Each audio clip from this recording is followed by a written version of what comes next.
is number 13 on this list. Okay. And his half brother is Jaylen Brown. I would have never knew that. I didn't know until after Tyshawn was finished. Tyshawn used to show up to the workouts in the morning time at 6 a.m. with us. Yeah. And he said, that's my brother, right? I said, what? Whole time I never knew. That much athleticism running in one house. Wow. They daddy should have bottled his up and sold it. Sold it by the pound. Come on, stop, my son. Bad, bro. My bad, bro. Number 13, Tyshawn Taylor, one of the most electric football players that we've ever had. Most definitely. One of the most entertaining football players to ever watch. Tyshawn was a dancing fool out there on the field. It's a tweet that Sean Gordon Welch, who was on the sideline, he tweeted out Tyshawn dancing on ESPN national TV, dancing to John Tyler's band, and then he snaps out of it and probably gonna make a play like as soon as the ball gets ready to snap. As the closest thing to Tyler McRae is when it comes to a fool that I've seen out there on the football field. He's the closest thing to Tyler McRae, in my opinion. To me, super instinctive, super not really just super fast, but like his instincts are unteachable, uncoachable. I regarded Tyshawn as being the most elusive linebacker we've ever had. And I'm with you on that, 100%.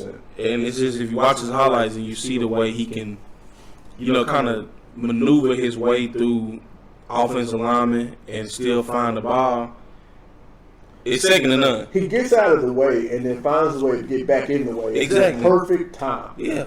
It's unteachable. That's not something that a linebacker coaches are really sitting back and teaching. That's something that you gotta want to do on your own.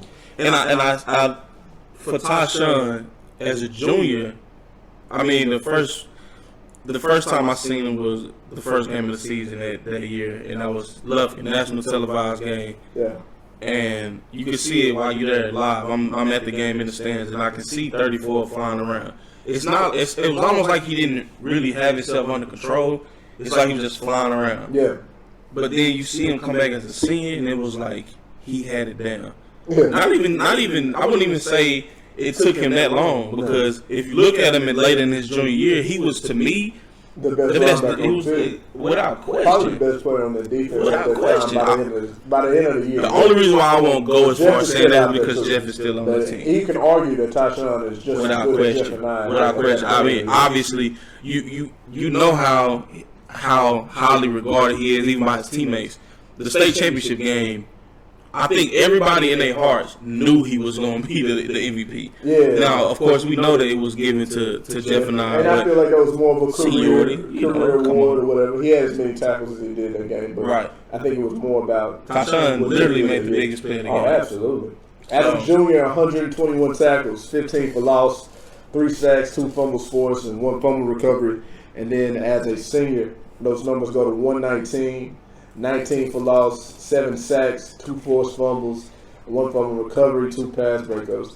And his final 28 games as a Lobo, 240 tackles, 34 loss, 10 sacks, 4 forced fumbles, and 2 fumble recoveries. No interceptions in his career, which is surprising. As good as he is, and as well as he moves, you think he would drop back and got him a couple of interceptions. No interceptions.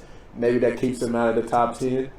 But to be honest with you, Tyshawn made the biggest play in the biggest game, the biggest defensive play probably in school history. Oh, yeah. And I don't think anybody's ever really thought about it like that in that sense. But that's the biggest defensive play in school history. From a fan standpoint, if you're at that game and you seen what type of game it was, they got the ball. Shit, I thought they were going to score, man. I'm thinking the worst because it's Longview. And if they don't score, they going to get in position to at least get a field goal. And the time that's left in the game, bro. I'm watching this shit. I'm like, please don't use all this time and score at the very end of the game. Because it was back and forth. Neither team was really stopping the other team at that point in the game. And so for Tyshawn to step up, and like I said, there's nothing worse to an offense than a turnover. Yeah. An unexpected stop, out of nowhere, you have to turn the ball back over to the other team. Yeah. And Tyshawn stepped up and made the biggest play. But he made play after. Like, man, get on his Twitter. Like, we're gonna show his highlights, and his highlight tape is probably 10 minutes long, and we probably not gonna talk about him for 10 minutes. But just get on his Twitter and look at his highlight tape if you got any question about what we're saying. Yeah. At this point, it shouldn't be any question about Tyshawn Taylor. But if so, Do some research. So Mount Rushmore linebackers? Mount Rushmore of linebackers on the spot. Haven't thought about it all the way through, so I probably shouldn't say it. But hell, we're on mic and let's get it. Let's get it. Baby boy. Valid. Boom. Valid. Tyshawn.